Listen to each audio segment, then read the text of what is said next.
दोस्तों, पति काम पर गया हुआ था और पत्नी घर पर अकेली थी। जब पति वापस घर पर आता है तो पति देखता है कि घर के अंदर का दरवाजा बंद है, कुंडी लगी हुई है और घर के अंदर से आवाजें आ रही है।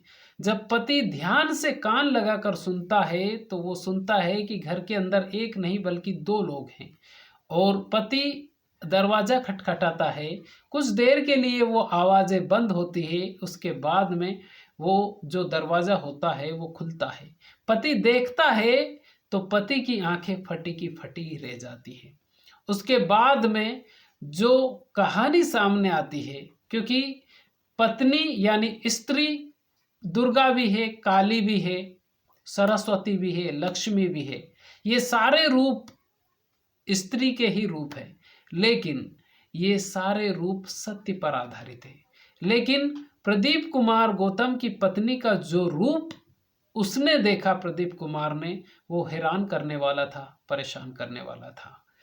नमस्कार, मेरा नाम है मोहन अहिरवार और आप देख रहे हैं खबर तमर इंडिया का यूट्यूब चैनल। दोस्तों, आज की जो सच्ची कहानी है ये उत्तर प्रदेश के लखनऊ शहर के मलिहाबाद कस्बे की है। लेकिन इस कहानी को सुनने से पहले मैं आपसे एक प्रार्थना करना चाहता हूं कि अगर आप चैनल पर पहली बार आए हैं तो चैनल को सब्सक्राइब जरूर कर लीजिएगा। और ये जो कहानी है ये मलिहाबाद गांव में एक परिवार रहा करता था और परिवार के मुखिया का नाम था प्रदीप कुमार गौतम। दरअसल प्रदीप कुमार गौतम की 10 साल पहले एक लड़की से शादी हुई। उस लड़की का नाम रेखा था। यानी प्रदीप कुमार गौतम और रेखा की शादी हुई और शादी के 10 साल के बाद में प्रदीप कुमार गौतम के 3 बच्चे हुए। जब 3 बच्चे हो गए, 10 साल हो गए, तो प्रदीप कुमार गौतम एक काम करता था, वो था केटरस का। जेठा रोड स्थित सक्सेना जो केटरर्स है वहाँ पर वो केटरिंग का काम करता था और दिन भर काम करता था प्रदीप कुमार गौतम और रात में वापस घर पे आ जाता था। बच्चों को पाल रहा था और उनकी परवरिश भी अच्छे से कर रहा था। लेकिन एक दिन यानी 2 सितंबर 2024 को प्रदीप कुमार गौतम काम पर गया हुआ था और जब वो वापस घर पर आता है तो वो देखता है कि अंदर से दरवाज़ा बंद है और उसके अंदर उसकी पत्नी है और कुछ और भी है। जब प्रदीप कुमार गौतम ध्यान से सुनता है तो धीरे धीरे आवाज़ें आ रही थी, खुसफुस की आवाज़ें आ रही थी और प्रदीप कुमार गौतम जो दरवाज़ा होता है उसकी कुंडी को खटखटाता है। कुछ देर के बाद में दरवाज़ा खुलता है तो प्रदीप कुमार गौतम देखता है कि उसकी पत्नी रेखा के साथ एक और शख्स है जो कि उसका पड़ोसी है। उसका नाम है राजू रेदास। राजू रेदास वहाँ से भाग जाता है और उस परिस्थिति में प्रदीप कुमार गौतम उसकी पत्नी को देखता है, जिस परिस्थिति में कोई भी पति देखना नहीं चाहेगा। उसके बाद में दोनों पति पत्नी तू तू मैं मैं करते हैं और इन दोनों के बीच में एक तरह से हल्का फुल्की तू तू मैं होती है और उसके बाद में वो जो मामला होता है वो शांत हो जाता है, क्योंकि प्रदीप कुमार गौतम के 3 बच्चे हैं और प्रदीप कुमार गौतम किसी तरह से वो जो घूंट है उसको पी लेता है। लेकिन रेखा को रंगे हाथ प्रदीप कुमार गौतम ने पकड़ लिया था और इसको नींद नहीं आती है। रेखा को वो किसी तरह से प्रदीप कुमार गौतम को रास्ते से हटाने का प्लान बनाती है। जब प्लान बनाती है तो प्रदीप कुमार गौतम की पत्नी रेखा अपने प्रेमी जो कि पड़ोसी प्रेमी राजू रेदास को कहती है कि किसी भी तरह से प्रदीप कुमार गौतम को रास्ते से हटाना है। अब प्रदीप कुमार गौतम की पत्नी रेखा के एक और व्यक्ति से संबंध थे। उसका नाम था सोनू पाल, जो कि गांव का ही रहने वाला था और जो रवि रेदास था ये पड़ोसी था।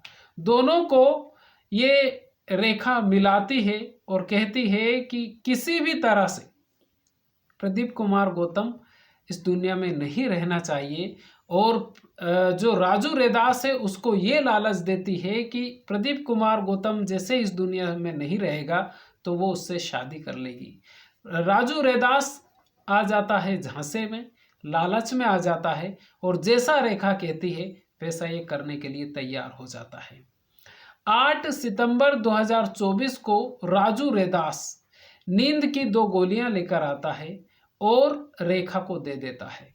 रात में रेखा प्रदीप कुमार गौतम जो खाना खाता है उस सब्जी में मिला देती है और जो प्रदीप कुमार गौतम है ये भोजन करता है और भोजन करने के बाद में ये सो जाता है। इतनी गहरी नींद में सोता है कि वो उठ ही नहीं पाता है। बच्चे उसी कमरे में सो रहे थे, उसके जो तीनों बच्चे थे वो उसी कमरे में सो रहे थे।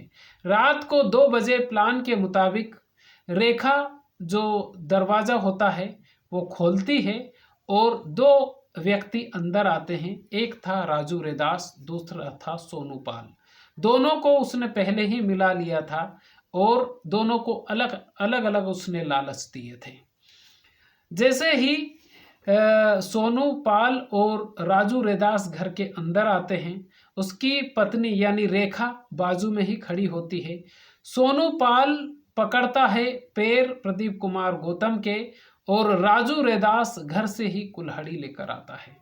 ये ताबड़तोड़ प्रदीप कुमार गौतम के ऊपर वार करता है और उसके बाद में जब प्रदीप कुमार गौतम का दम निकल जाता है उसके बाद में ये दोनों वहाँ से चले जाते हैं और रेखा लगभग 2 घंटे तक प्रदीप कुमार गौतम की जो शव होता है उसके पास ही बैठी रहती है और सोचती है कि अब क्या करना चाहिए।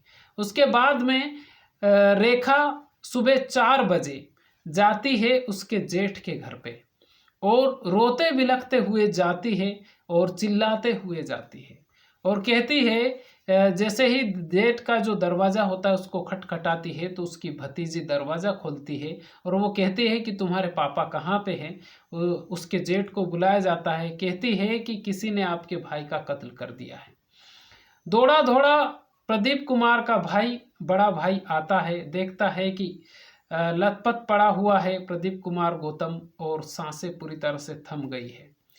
अब जो रेखा थी वो इतने जोर से, जिसे बोलते हैं तिरिया चरित्र आप बोल सकते हैं, झूठा नाटक आप बोल सकते हैं, इतना झूठा नाटक कर रही थी कि वहाँ के लोग ही अचंभित हो गए कि ये क्या कर रही है। उसके बाद में पुलिस को सूचना दी जाती है। तत्काल पुलिस वहाँ पर पहुँचती है, शव को अपने कब्जे में लेती है और उसके बाद में प्रदीप कुमार गौतम के घर वालों से पुलिस पूछती है कि आपको किसी के ऊपर शक और शंका। तो पहली बार में ही जो प्रदीप कुमार गौतम के जो घर वाले होते हैं वो रेखा और राजू रैदास के ऊपर शक जाहिर कर देते हैं और कहते हैं कि इन दोनों ने मिलके ही कत्ल किया है प्रदीप कुमार गौतम का। उसके बाद में रेखा से पुलिस पूछताछ करती है तो रेखा की जबान लड़खड़ा जाती है और ये कभी जवाब क्या देती है, कभी जवाब क्या देती है। पुलिस इसको पकड़ लेती है, उसके बाद में सख्ती से पूछताछ करती है और इसकी जो बड़ी बेटी है प्रदीप कुमार गौतम की, उससे भी पूछताछ करती है। तो वो कहती है कि जैसे ही उनकी नींद खुली, माँ रो रही थी और नींद खुली तो पापा बेड पर सो रहे थे और पूरे तरह से लथपथ थे और माँ रो रही थी। इतना ही उसकी बड़ी बेटी ने देखा।